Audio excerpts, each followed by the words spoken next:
So, hey guys, my name's Toby, for anyone who's new to watching these. For everyone who's a regular, gonna turn my radio off there. There we go. For everyone who is a regular, hello, do let us know who's watching, and I'll be able to see your comments and all the rest of that. And of course, don't forget to ask your questions as well as we go. So I suppose just a little brief update and introduction as to what I'd like this live stream to be today. So it's been, I think, 3 weeks since our last one, or certainly a month. And the last one was the barn owls, ringing the barn owl chicks, which was a fantastic live stream to sort of finish on. I've been given the go ahead to continue these on a monthly basis. Certainly as life is sort of returning to the new normal and all those hot right now phrases. Obviously not everyone's going to be able to watch these live, but we thought we'd stick for now with Tuesday at 11. It seems nicely established, and of course people can rewatch these at a later date if they're not able to join them live. But obviously I do look forward to people joining live, because it means they can get live questions and get those answers and inquiries, and it helps steer these live streams to look at what you guys want to look at. So rough plan for today is, we're up here at Natural Play, which we're hopefully going to have open by about next week. So this was kind of like the last piece of the wider domain that hasn't been reopened yet, mainly because there's obviously concerns around it becoming like a honeypot when it comes to making it hard to do all the social distancing and so on. Technically we could have had this open sooner, because it's a natural setup. There's no hard man-made surfaces here. But officially, I think it's all playgrounds were able to be reopened as of last Friday. I think it was here in Northern Ireland. So we're gearing up. Obviously, it's been out of use for about 4 months. So we've done all of our normal 6-month full inspections, and that involves basically going to have a play on them all, checking out all the joints, everything's stable, anything that needs to be amended, and things like that. And we're just finishing up now. Just turn the camera around. We're just finishing up with redressing the technical term for the wood chip, which is impact absorbing material. So part of our sort of remit around mitigating risk in natural play areas. So natural play areas are very much, we're not risk averse. If anything, it's about just managing risk, and users learn about risk through play. So we have a 16-page risk assessment and inspection schedule for all of our natural play area here. Interesting enough, and everyone's always surprised at this, anyone who's been on any of my walk talks in previous years or always sort of slightly gasps at this, but broken limbs here are an acceptable risk. They're not very likely, because we've done a lot to make sure that they don't happen, and the impact absorbing material is part of that. But our biggest sort of risk that we try and manage here is around entrapment.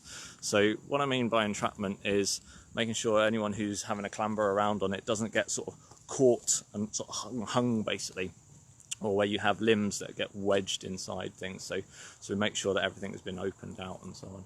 But the main thing about this is this is an immersive environment. It has no intended use.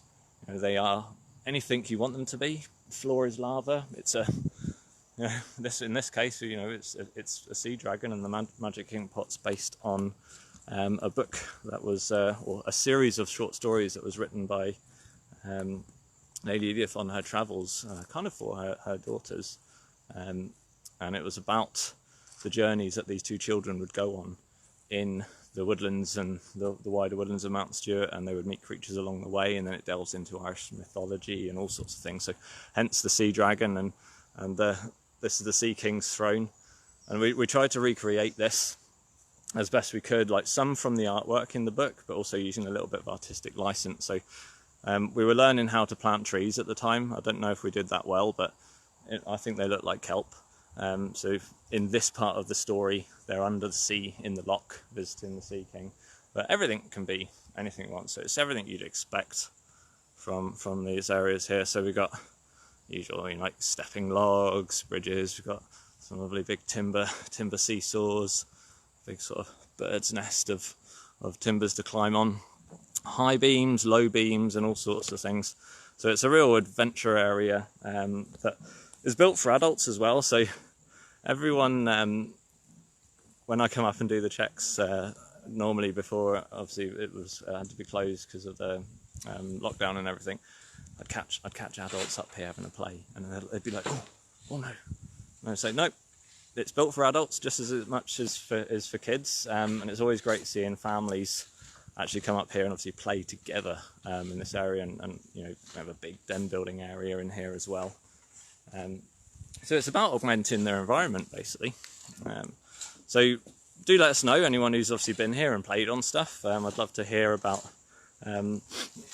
your experiences and what you think about it. So I think this is it. Andy, how long have we had it? Because you helped us build this, didn't you?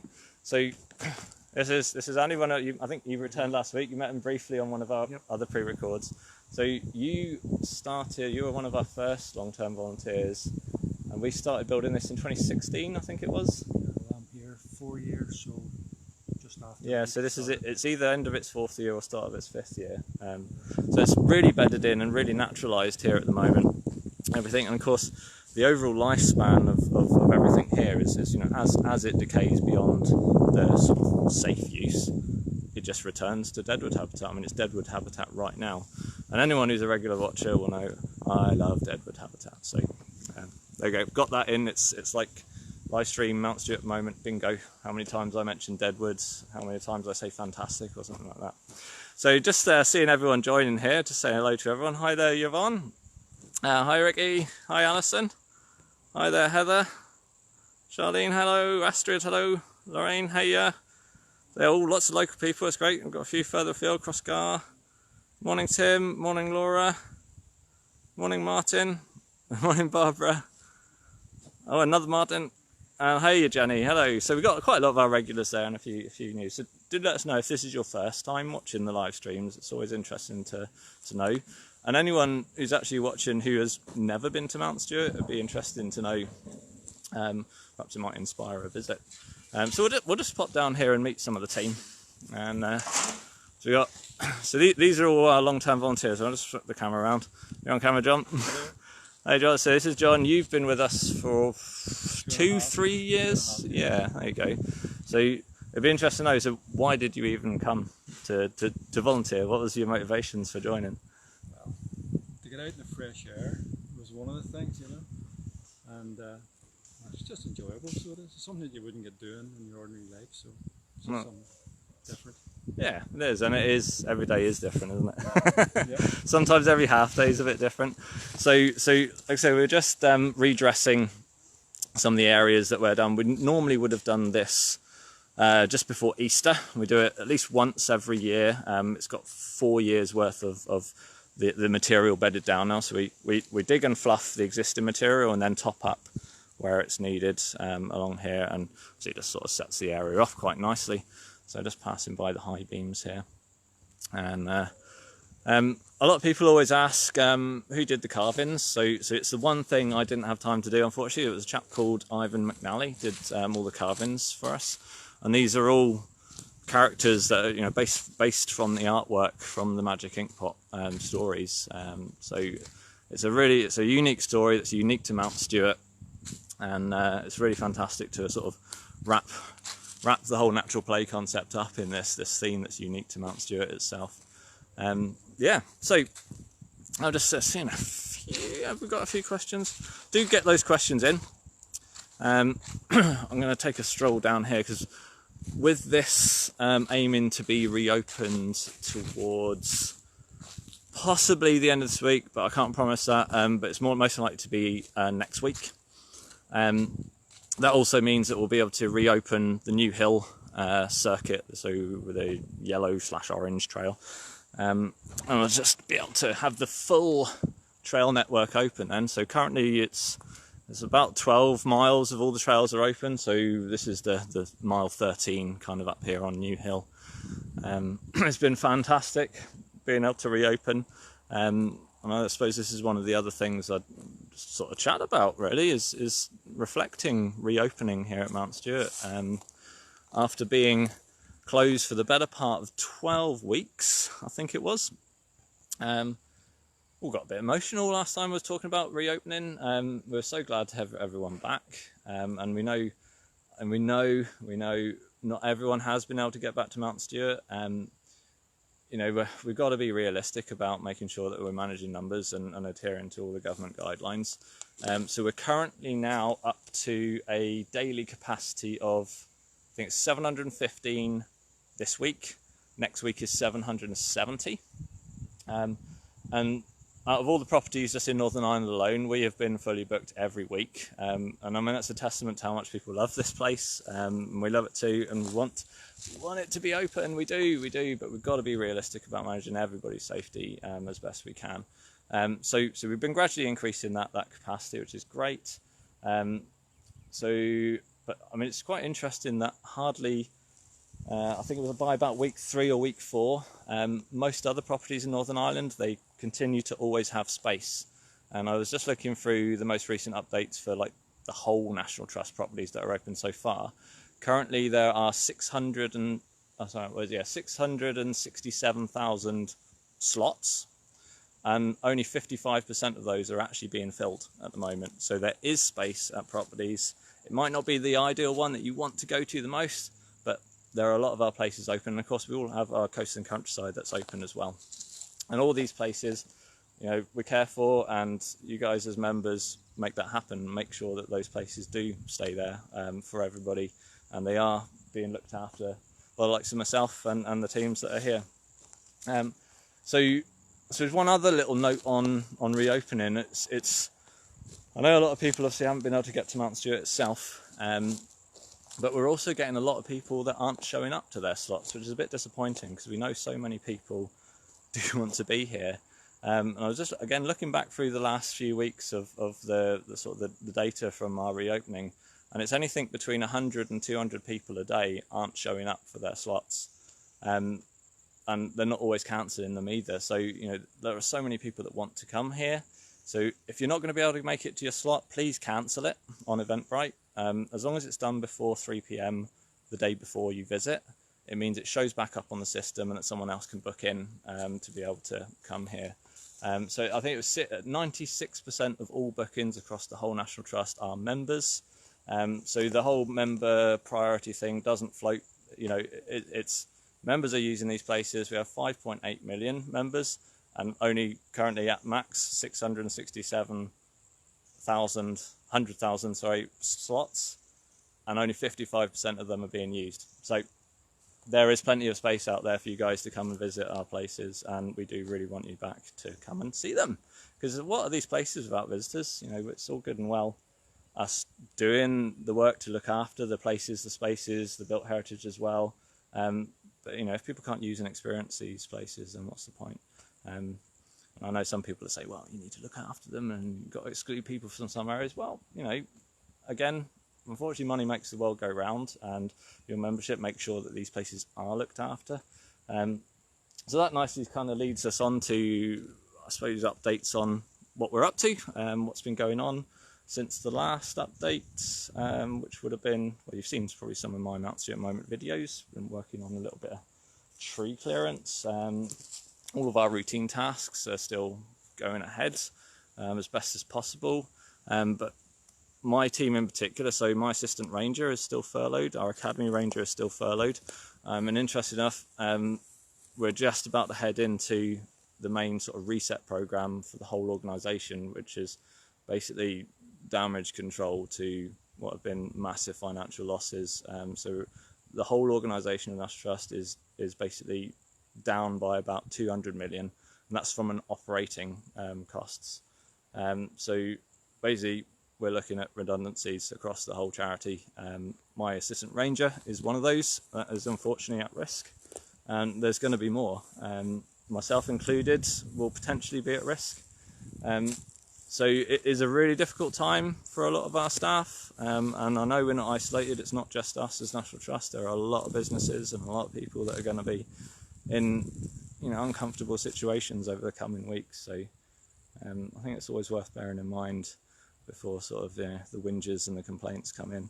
And I'm probably pushing it a little bit here on how I should be talking, you know, when I'm on brand, but I've got to be talking about the reality. You know, this is what we're facing as a society in the current situation.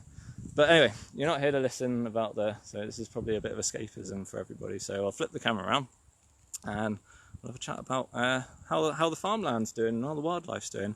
So yeah, get those questions coming in. I'll have a look through some of those as well. So I'll just flip around.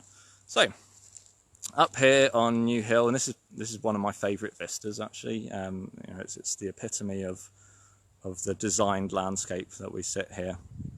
So we've got the Glen, Cummings Hill. This is Temple Field. If it focuses, there you go. There's Strangford Lock and the Mourns in the background. You can just start to make them out. So in quite a few of the other videos and live streams, we talked about sustainable farming and farming for nature. When I had George, who's the other ranger here, he's on leave this week, getting some much needed rest. We were talking about, obviously, within the tenanted farmland, we also have our own interventions that basically support, you know, more wildlife friendly farming. And this is a really good example of one of the barley fields that basically every single barley field on the estate that went in this year has a 2 metre bird cover and wildlife margin all the way around it. And in some of the bigger fields, like this one, we put a 3 metre strip right up through the middle, and that's full of mostly sort of August flowering species, which then lead to a autumn and winter seed crop. So most people will be familiar with the bird cover strips having gone in this area here in the past. So well, we'll take a stroll down and have a closer look at what's in them. And I thought I'd take you. We'll go back round through New Hill here and through the woodland. Now the bluebells have gone over, all the ferns are well up, and given that this bit hasn't been open yet since we reopened, it would be nice just to stroll down through. You can get an idea of what happens when areas aren't managed by our teams here. So we try and avoid doing any form of mechanised cutting, generally speaking. Maybe 1 or 2 snips every year, but generally speaking, we're supported by our volunteer team, who will basically be roaming the trails at least 1 day a week, and they just nip off any of the growth that's going bad just by hand.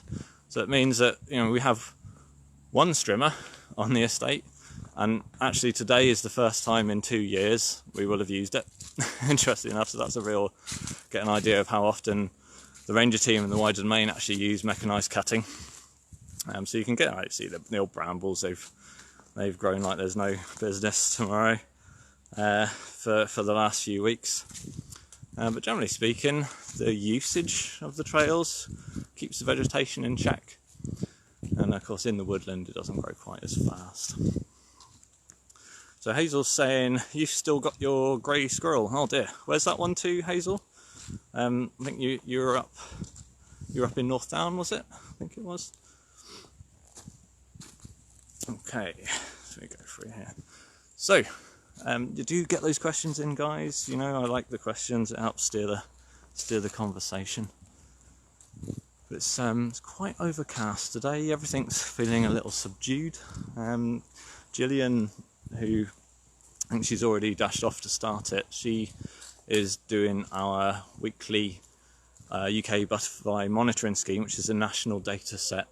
She's just gone to start the South Fields transect, so we might actually meet her on the way as she comes back up through.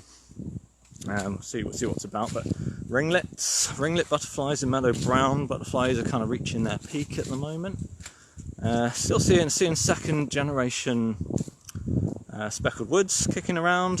Starting to see plenty of second generation small tortoise shell, and then all the usual ones that sort of frequent through the year. Julie likes a painted lady. A few early peacocks as well for second gens. So things they kind of feel like they're running about a week, maybe 2 weeks earlier than usual. But then things move back and forward all the time. So just head down New Hill here. I've got quite a lot of general activity on the estate. Nothing surprising has turned up lately. I haven't been able to do as much moth trapping here as I normally would do to see what's about this year. Hopefully this week I can run the trap out here. Oh, barn owls, right. So the barn owls are chicks, they've fledged. I just came back actually before I started this from just checking the jail camera that's on the box, and either the camera is not picking up the nighttime activity or they have fledged and they're just not really active at the box at the moment, so they may be possibly roosting in other boxes or even other tree sites at the moment. So that's really nice, you know. So certainly 3 of them. I never did find out what happened to the 4th, the youngest chick. So we'll just have to sort of see. Might try and spend at least one evening this week and over where they normally frequent and hunt. I'll probably see if I can stake out the area and see what's happening and see if I can hear or see them at dusk. And of course it's bat roost count time as well, so I'll be doing some of this summer bat roost counts.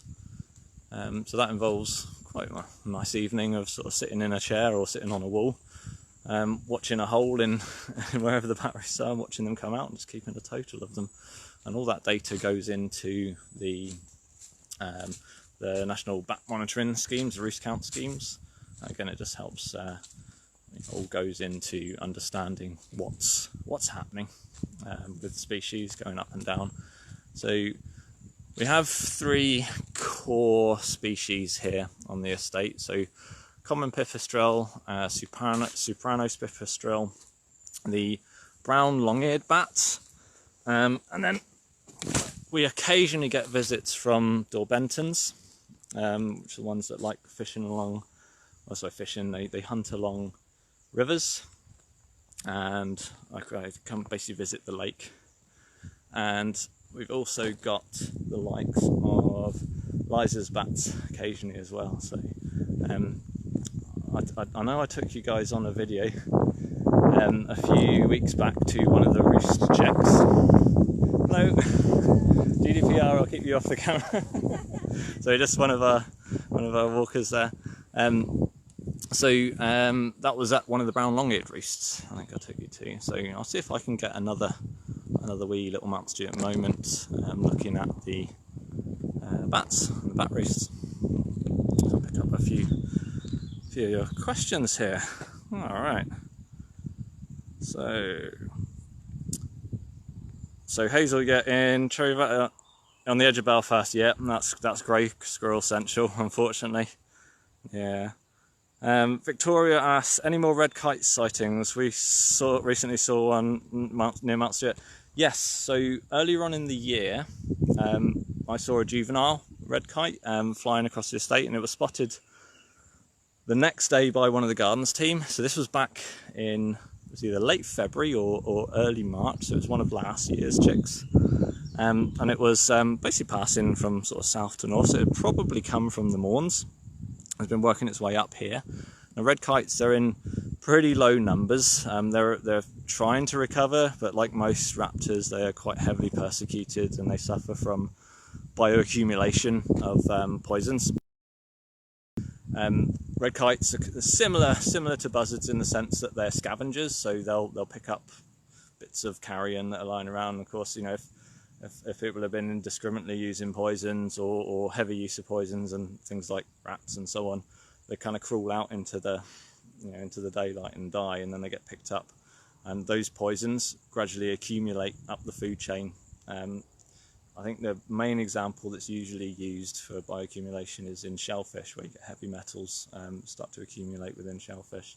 So yeah, and ultimately it kills them, unfortunately. And then there's of course the actual persecution, which is illegal, where they're actually being targeted. So that's still happening a lot in Northern Ireland. It's still happening a lot across the UK. There's no excuse for it, and most of the what is used as an excuse is just outright rubbish. Saying that they steal sheep, they don't. A buzzard's quite a small bird. They can't lift. They can barely lift a whole rabbit, let alone. And they'll be scavenging around. In fact, buzzards most often eat worms. That's when you see them out in the field. So just picking up worms and other grubs. But anyway, back to red kites. So yeah, There was a sighting about 4 weeks ago, I think it was. So, and it's possibly the same one that seems to be hanging around the Ards Peninsula. So that's really promising. So basically, they will breed in the uplands, and then they spend their winters down in the lowlands. So if it's a juvenile, it hasn't decided to breed, but it seems to be just sort of hanging around up and down here. So it may have gone all the way up as far as the glens where there are other red kites, but most of the red kites are in the Mournes area and then all the way down the eastern seaboard into the Wicklow Mountains. And most of those ones are actually ones that have flown over from the Mid Wales populations that are also recovering. So it's a nice story, and they're quite, I mean, they're a big bird, about the same size as a buzzard, but really distinctive tail shape, that classic kite shape of the tail, and the feather patternings are a lot more sort of aubany. Hard to describe because obviously it changes with different times of year and adult plumage versus juvenile plumage. So yeah, it's been really nice to see those out there. Let's see, Hazel says she saw a sparrowhawk last week take a sparrow from a hedge. Well, that's in the name. Brilliant. They're fast, aren't they? You see a puff of feathers and everything else disappears. Interesting enough, the sparrowhawks, they will take small birds, but more often than not they actually go for things like wood pigeon and things like that, and they certainly love the wood pigeons here. Although I do see them chasing down small birds as well. They're fantastic birds. They've got amazing talons. Like, out of all of the raptors that we get around the island of Ireland, I think the sparrowhawk is still one of my favourites because it's got these amazingly strong legs, huge talons, and they're so fast and so agile. It's absolutely incredible watching them. So yeah, I get them in my garden at home as well. It's absolutely fantastic. So let's spin back round here. So Jenny's asking, when will the children's play area open? You probably joined just after I was talking about that. So hopefully next week.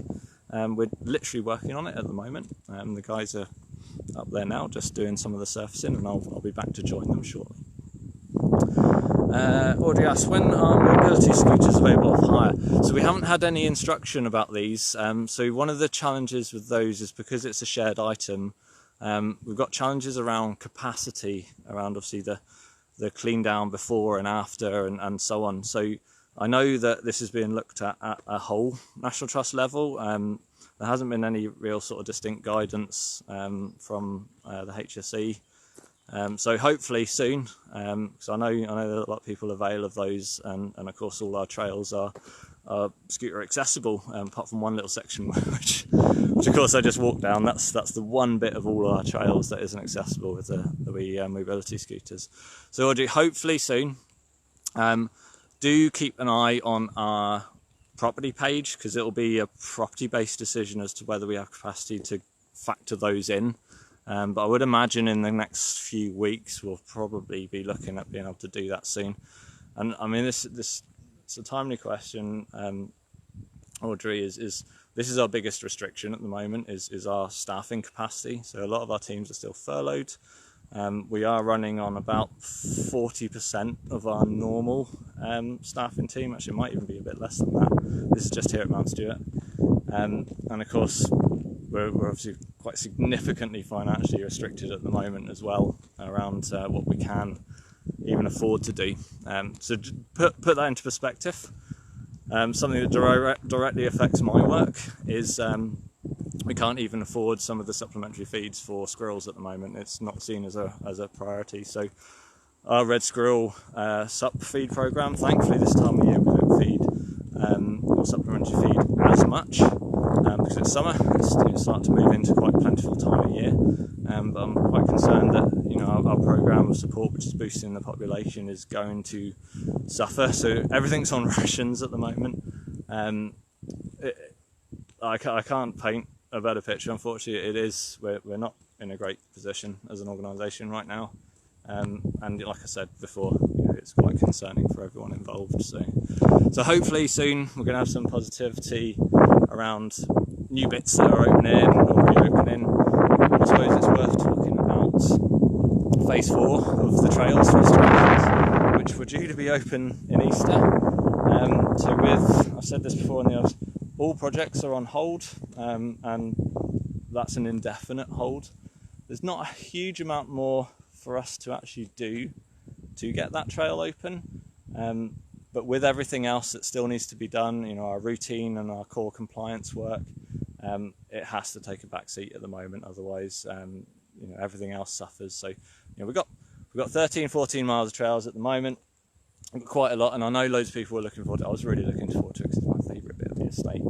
So I'm hoping maybe this year we've got to try and fit it in, and we've got to get past the next 3 months of the consultation processes and try and figure out what's going to happen for us all. Obviously, the main teams up here, so working through that. It's very much a day-to-day kind of reactive approach at the moment, and I know it's going to be the same for so many businesses, and you know, I feel for you guys all out there as well. If you've got your own business, let alone if you're working for someone else as well. So what else have we got here? Lorraine asked, do we take part in the Big Butterfly Count? So Big Butterfly Count is a annual kind of organised count event, call it citizen science event, organised by Butterfly Conservation. So we don't, in terms of us doing our own counts here. So we're part of the UK Butterfly Monitoring Scheme. So these are 10-year data sets, and we have a set transect. Well, we actually have 2 on the estate that is walked every week under appropriate conditions. So we've got quite a strict methodology to follow. We walk exactly the same route. We have, if you can imagine, let's switch the camera around again. You can imagine doing the transect. We're walking around with like a 5-meter square bubble around us. Anything that passes within that bubble as we're walking along in a slow pace is counted on that scheme.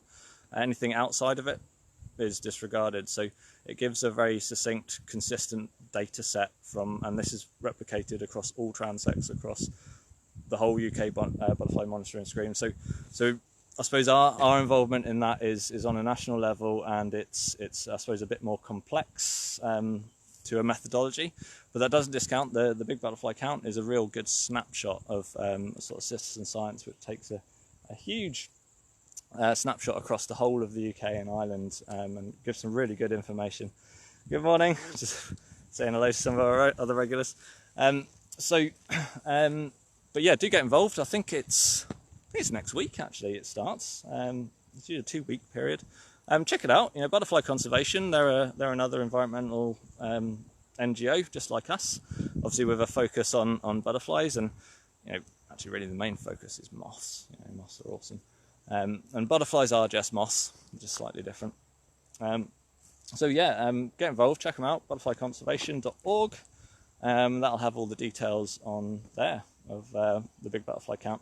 So what we tend to do is encourage our visitors, if they want to do a Big Butterfly Count and they're maybe not doing it in their own garden or somewhere else, do it here. You know, take a walk in a given area, count what you see according to the Big Butterfly Count methodology, and it all feeds into this sort of real snapshot. So butterflies and moths, they're an indicator species. So that means basically they're really good at illustrating changes in local and national conditions. So that's everything from habitats change to weather condition changes, because they have such a short life cycle. So most species have a 12-month cycle. Some of them have got a 6-month cycle or even shorter. So they'll have 2 broods in a year. So the small tortoise shells are a perfect example of that. So they overwinter, so they hibernate in adult form, and then they will come out sort of any time from March onwards, lay eggs. The pupae will obviously eat their food plant, which is nettles, which is why I say nettles are so important. And that caterpillar will obviously pupate into an adult again, and they hatch out about now, and that becomes the new adult process, which will then lay eggs again. So some of them will lay eggs now, some of them will overwinter. All gets a little bit mixed up, and some of the complexities, we get the idea, hopefully. So I'll just have a look. So I'm about halfway through the normal cover sowings that we were doing. I was talking about these earlier on. So we've actually got 2 different ones this year. So normally we do a pure bird cover sowing on both sides. Now this year we've done purely bird cover sowing on this left upper side here. It's coming through all right. It's everything you'd expect on a bird cover. So bird cover is mainly for seeds. So we've got, this is false oats grass. So looking fantastic there. So the seeds themselves are great. They drop, become food for, okay, focus. They become food for rodents, which of course feed the likes of our barn owls. They also obviously are picked up by lots of overwintering bird species as well. We've got the old sunflowers coming up through there, so a few. It's not great. I mean, again, we had a really long dry period. Things didn't germinate super great. There's obviously some of the barley goes through it as well, and the understory of all of this is millet, linseed. There is a little bit of cornflower through this. There's a little bit of chicory as well. Sort of come up in different bits. And there's one of the flower heads of one of them there. It's going to focus for me. There we go. That looks lovely. So, kind of looks plain, but actually is a really, really rich mix. I think I was talking about this on the previous live stream, and so the first year we put this in, there was an overwintering flock of about, I think it was about 40 or so linnet, and then the next year it was 180, and then the third year was overwintering flock of about 220 linnet. Carried on here, we get reed bunting through here over winter, obviously chaffinch and all sorts of other things in between. And there's Gillian now. I said we'd bump into her. Hi. So I'm just talking about the two different sowings that we've got here before, and we were actually talking butterflies as well. So Gillian's another one of our quite long-term volunteers. You've been here, there and everywhere. You were part of the education team at one point. I started off as a volunteer, worked with the education team and come back to volunteering, so I've come full circle. And you've been watching these from the other side of the lens as well. You've been watching the live streams actually from home. Absolutely. It was our fixed point in the week. It was Tuesday, let's have a cup of coffee and watch Toby, so get a fix in Mount Stewart. So. Definitely. So obviously for those people who don't know, we weren't able to have any of our volunteers in either during the lockdown period. It was just literally, I think it was less than 10 of us, kind of covering everything on the estate as a skeleton crew. So it was myself and George in the main, and right the way through. Anyway, so I'll just pick it up. So we were talking about the big butterfly count, but we don't do that ourselves, but we do the UK Butterfly Monitoring Scheme. Yep. So you get an idea. Take us through kind of just the detail and the stipulations of the methodology of what we do. Okay, so every week from about April through to September, I walk the same two transects or routes through Mount Stewart, one on the north of the estate and one on the south of the estate. I walk exactly the same route and count any butterflies that I see within my 5 metre box. I have an imaginary box around me, 2.5 metres this way and that way, and 5 metres ahead and above. So anything that comes into that, I make a little recording of it. I have all the different species that I'm likely to find here, so I just make a tally chart. And then when I've got all my data together, then that's submitted to BMS UK, and that provides data for this large data set. So I try to walk at the same speed. Normally I wouldn't be stopping like this, but I try to walk at the same speed and keep it as standard as possible. So. Yeah, that's it. So this big data set, it goes in 10-year bands. And it's across the whole of the UK. So again, Butterfly Conservation are the coordinators of this data set. And whenever you sort of hear in the news or a newspaper or media releases about, this is done well, this is done well, that's what's drawn. That's the data set it's all drawn from. And it also enables organisations like ourselves and the likes of Northern Ireland Environment Agency, DERA in DEFRA on the mainland, nurturing us to be able to make policy and legislation changes that help steer things like this as well, in theory. Yeah. So and I say that in theory because, of course, politics don't always work out. As I guess, what's a good word to say it? As you would think logic would maybe say. So I mean, right now the agricultural bill is going through the Commons now for review and amendments, and it's looking pretty good. It's obviously steering towards a better approach as to how the subsidy systems work for farmers, and basically will support farmers who do really good things. And there are a lot of people who are doing really good things already, but they're getting no support and no credit for doing that either. So we're, as an organisation, we're thinking it's looking promising. We've been feeding into and helping shape that. There'll obviously be kind of like a sub version that gets devolved down and sort of talked about here on the Northern Ireland level. And the other one that has completely stalled recently is the Environment Bill. And that's probably the one that we're most concerned about. With everything going on, and then Brexit looming and all the rest of that, means that we're, you know, it really needs reform. And I suppose, without getting too much into politics as usual, is like, look, check out what your MP's doing, write to your MP, ask them to support, you know, environmental bill reform, and obviously looking for that whole thing around that caption around public goods. So public money for public goods. You know, if there's going to be government money going into subsidy systems, make sure it's for the right thing, and not for fat cats and all that. So I'll leave you to it, Gillian. Okay. And you can finish the rest of your transect. Yeah. So I just want to say, visitors often ask me why I'm catching butterflies, and it's purely for identification purposes, and we don't have some grim Victorian style collection of butterflies, so just to clear that up. So yeah, sometimes you do have to take a closer look at them. Yeah. But thankfully you've learnt well over the last few years, so you can do most of them by even flight habit, Yes, rather you than begin to understand butterflies are, definitely have flight patterns like birds. I've learned so much. That's what's good about volunteering. Every day is a learning day. Brilliant. I'll leave you to it then, Gillian. I'll see you a bit later. Bye. Cool. So, where was I? I was picking up the lower side, right? So this side was sown with, it's a similar mix to what we refreshed the Ploughman's Hill meadow with. So Ploughman's Hill meadow was a from scratch reseed because it basically didn't have any seed bank left in it at all. So again, really nice mix of grass species. And again, I think if anybody watched the little video that's on our Facebook page with me and Ollie talking about various different meadow habitats at Mount Stewart, I'm just slightly walking through this, and what the camera didn't pick up was all of these micro moss that are down in here.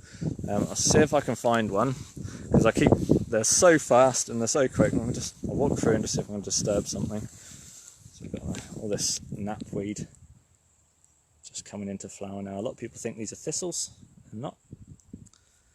Knapweed, there we go. Lovely. Again, moths love these at night, very high nectar source. Got yarrow coming up, which is the white flowers here. We've got a little bit of devil's bit scabious here and there, and obviously a really nice sort of mixed grass mix here. I was hoping that we might see some of the ringlet butterflies, but again, it's quite dull. But it's not just about the flowers. Grass species are as important, if not more important, for a lot of insect life and their full life cycle, just as much as the adult feeding stages. So the likes of this particular grass here is cocksfoot, and this is the main food plant for the ringlet butterfly. So what happens is the eggs get laid down on the stem and the larvae hatch out, and basically they actually come out and feed on the grass at night, and in the day they'll crawl back down in here. And the same happens for the likes of meadow brown butterfly as well, and quite a few other species. About 100 species at least of moth rely purely on single grass species as well, if not more actually. Grass is just as important as the pretty flowers. So yeah, having a little rough patch is always really good. So include it in your garden. A few bees and things flying around here, but it is a pretty dull day. Oxeye daisy going over now. They're about to sort of shed their seeds. And we've got a creeping thistle through here. Again, really good for painted ladies. Small tortoise shells, love feeding on those as well, as do most moths. I know it's a bit of a pest in arable and pasture settings, but everything has its place. And I don't know about anybody else, but it has been a really good year for ladybirds this year. Just get that focus. Oh yeah, it's an old 7-spot ladybird in there. Is it 16 or 22 species of ladybirds? There's quite a few. I know we've certainly had loads here at Mount Stewart and loads of larvae earlier on in the year, but up on the north coast it seems hardly any, so you can see how localised population trends can be. So I'll pick up a few more of the questions here. We got Leslie saying, can we buy you red squirrel food and send it to you? Bless, Leslie, thank you so much. I'm not actually sure on the details, but I suppose technically yes, you can and donate it if you would like to. I mean, that would be amazing. It would certainly see us through that sort of gap and uncertainty that we have at the moment. And I know, obviously our work with the red squirrels across the Ards Peninsula here as over the last 5 years has been incredibly successful. And I'd hate to sort of have too much of a gap in sort of that supplementary feed structure, which is helping to rebuild the population. So do you want to get in touch? If you email us at I think you have my email actually, but mountstewart@nationaltrust.org.uk, and we'll see if you want. And if anybody else wants to, I mean, we'd certainly welcome donations to help support some of our immediate work. And of course, be members, come join, and when you do visit NT Properties, get a coffee, get some cake. 100% of it goes back into doing what we're doing and making all this possible. So Yvonne's saying, thank you Toby and Ollie and all the volunteer gardeners and rangers. Glad to hear it's all this detailed information on wildlife and nature. You work so hard. Yeah, we do. Thank you. We do.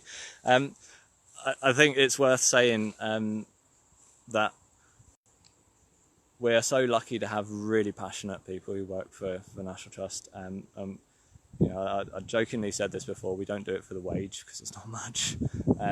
We do it because we care about a bigger picture. We're not working to just our own remit here. We're working towards something bigger. I'd say probably like 90% of what I do here, I'll probably never see the fruition of. And certainly when we're talking about our woodland management side of things, bringing that out, I'd probably even be lucky if my kids even see the fruition of that. You're working in 100-year spans of that, but we've got to start somewhere. So thank you very much. It does mean a lot. So what else we got here? Dan is saying the Merry Garden needs a lot of attention as well as the family cemetery. Yep, it does, but we currently only have 3 gardeners, and that is basically the situation we're in, unfortunately. But do you know what? I think the wider gardens, Lake Walk areas and all that, haven't looked better. That long grass full of all the flowers and the damselflies are absolutely loving it. Really pleased with that, and it's given us the catalyst to change the cutting regimes. Basically, it's kind of thinking about this, doing this for a long time, but basically seeing it happen has proven that we can do that. So we're actually working towards now, so end of July is about the time that we would normally do a single cut on a meadow. So Ollie and I talked about this in one of the videos a few days ago, was it? Last week. And yeah, so we're completely transforming the cutting regimes within the gardens, and we're going to help them as rangers with that to do the cut and lift, and the lift will go into our new composting pad area to really get that compost cooking. Which means we're reducing the amount of materials that we're having to source in to supplement the garden side of things. And of course it really benefits the insects as well. So I'm really glad to see this. So yeah, okay, so what if it looks a bit long? If you stick your head in there, it's absolutely full of life, and I think that's more important, to be honest, than a bowling green lawn. So anyway, I'm not going to hold back today, because I think we've got to say what's really happening out there, and it's not a pretty picture at the moment.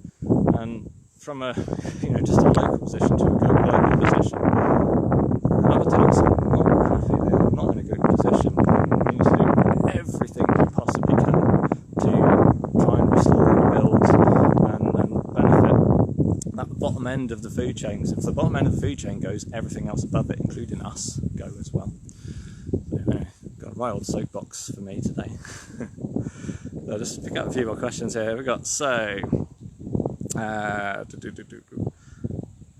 There we go. Barbara says we've got lots of ladybirds over in Ballyhalbert. Yeah, so just across the coastline. Yeah, I bet. We actually saw, you know, our hard standing car park 2, like the little grid system that we have.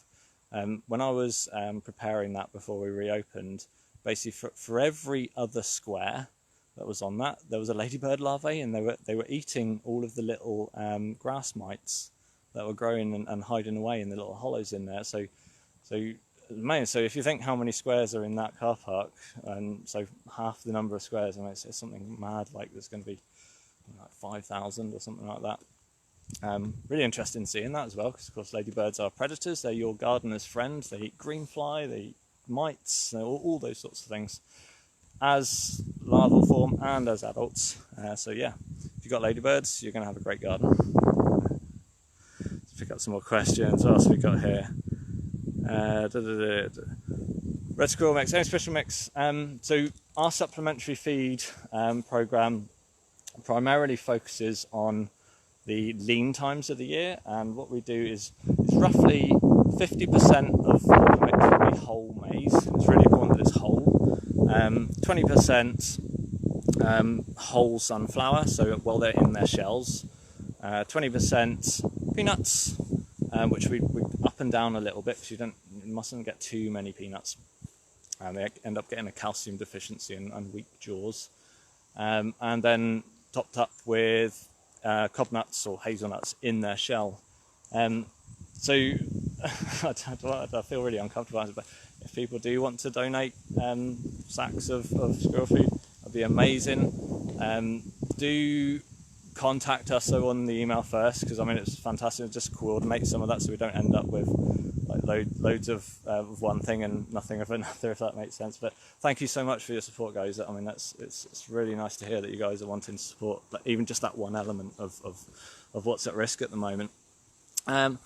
Cool. So Dan says, well, only 3 of you guys. Yeah, so 3 gardeners, so Ollie, Rachel and Lisa. They're the only ones of the garden team that are in at the moment, and it's just myself and George out on the wider domain as the rangers. So just 5 of us actually on the ground outside. We've been able to welcome back some of our outdoor volunteering teams, which is fantastic that we can have them back to support the work. But I always emphasise that volunteers support the work; they don't do the work of the staff members. There's only so much that the volunteers are able to do from a licensing and legislation point of view as well. But I mean, volunteers are involved in every aspect of what we do, and even at the best of times, we could not do what we do as a conservation body without the support of volunteers. So I'll say it again, thank you so much to them. Yeah, it makes things happen. It makes things happen faster as well, which is brilliant. So I'll just spin around here. Nobody wants to look at my face that much, right? There we go. So Barbara says, doing fantastic. Thank you very much, Barbara. It does mean a lot, and I do pass on. I mean, a lot of our staff that are working and aren't working at the moment, they see these comments, and it does really mean a lot. As an organisation, we've been getting a bit of a bashing lately for something that's completely beyond our control.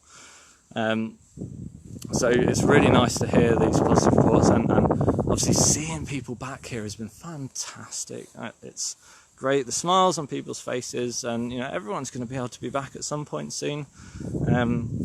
So just if anyone's joined late, next week's daily capacity is up to 770 people, and there are loads of spaces free at all of the other N2 properties in Northern Ireland and England as well. So of all the spaces that are available at N2 properties at the moment, as in the normal ticketed ones, it is only 55% of those are actually being taken up at the moment. So there is plenty of space for you guys to visit any of the ticketed entry properties. And I think it's July 15th. Actually, this is worth mentioning because I just read this as well.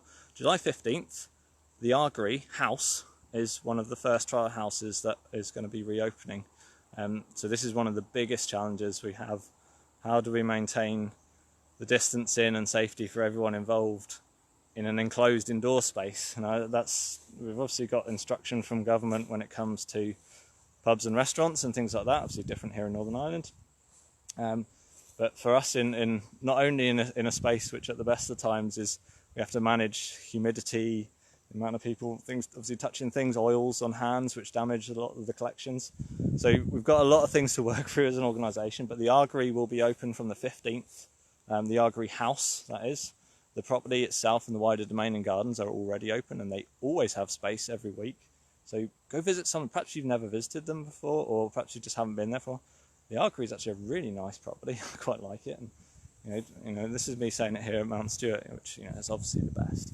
But there are some really nice properties out there. So perhaps break the mould and go somewhere perhaps you haven't been before. Oh, there's a ringlet finally. I just saw one there. We'll see if we can go chase it down so people know what I'm talking about. Okay, let's have a look here.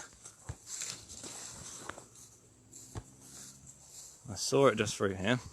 So I think one of the live stream I had with George, we finished up just in this bit of parkland here. There it is. Oh no, that's actually a red admiral that was flying by there. Very fresh one, so it must have just hatched out. We finished up, I think it was a live stream about here actually. So this bit of parkland or sort of screen parkland here is mostly failed. Now it would have had parkland style trees throughout this whole wedge, and this is one of the areas that we're looking to be, obviously part of our woodland management plan is restoring some of the actual structure of the domain's woodland, and then of course focusing on restoring the overall condition of the woodland as well.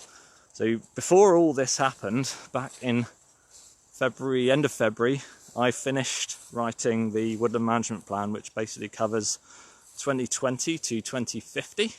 Working in 5-year spots, looking at every single part of the estate's woodlands and infield trees, and I've written the plans, when it gets done, what's going to get done. Took me about 3 months to write. It's a really solid document, and now we can't do it, which is obviously disappointing. And I say we can't do it. We can, but it's going to be a very different sort of timescale and picture for us to look at around how we're going to be able to deliver in this, and a lot of this we're not really going to be able to tell and plan for until we have passed basically October at the earliest, and maybe not until the new financial year, when we see how we sit as an organisation and replan how we're going to deliver our core purpose. So if anybody's seen any of the messages that have come out on national media, I mean, today we were talking about the houses reopening, and of course some of the big challenges that our teams at the coast and countryside properties are facing with the amount of waste, including human waste, which is being, I mean, it's absolutely crazy. It's basically like every day is a bank holiday on steroids, and in coast and countryside sites at the moment. It underpins there being a complete disconnect for a lot of new users from how to be in the countryside, and even just basic things like if you bring it, take it home, including what comes out your body as well.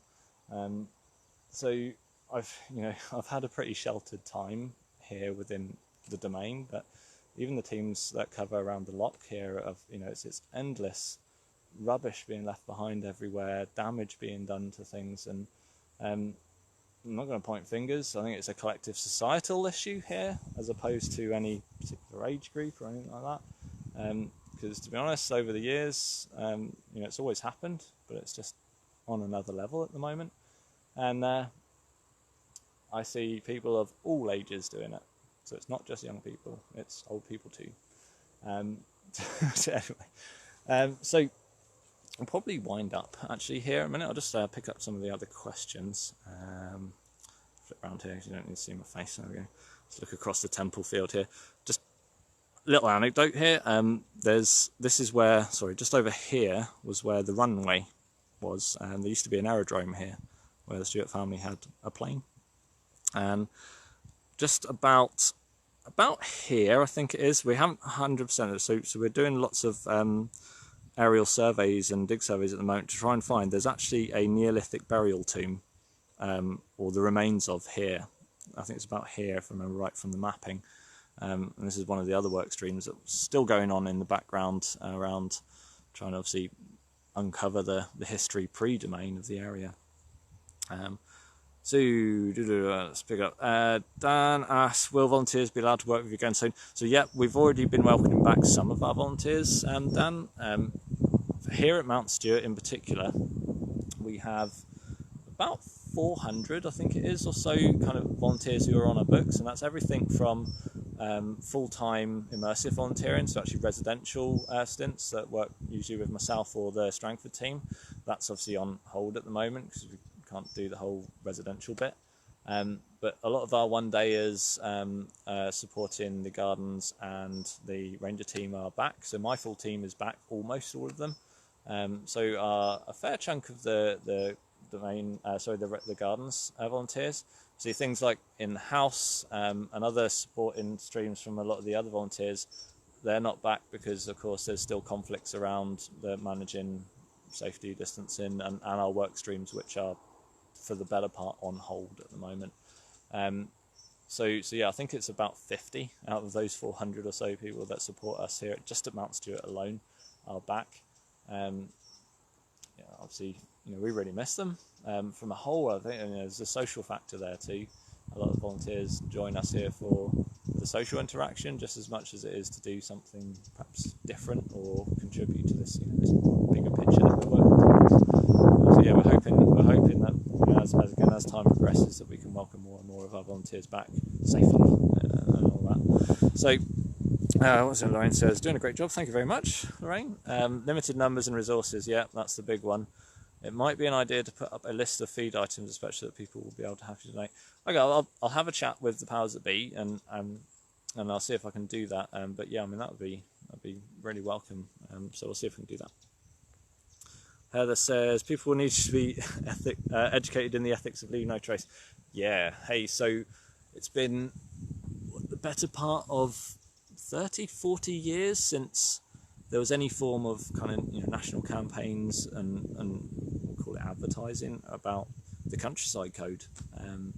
So we've got 2-3 generations that have grown up not necessarily understanding that, and to couple that with the current conditions of post-lockdown and global travel being restricted, we've got a lot of people who are rediscovering or for the first time discovering what's actually on their doorstep, and with that comes obviously not malicious ignorance, but just like innocent ignorance about what to do, what you should even wear. I know I was looking at reports from one of the Peak District teams this last 2 weeks. The Mountain Rescue in the area have had 37, I think it is, call-outs. Compare that to the same period last year, it was 9. So you can get an idea. There's a lot of new users out there, and there certainly aren't enough rangers out there that can help support and guide those new users in these areas. There were calls, I think it was 2 weeks ago, about effectively reviving or establishing a national ranger service. Would you believe it, in the UK there isn't a national ranger service? There's national parks, and they do have ranger staff, but it's not the same sense.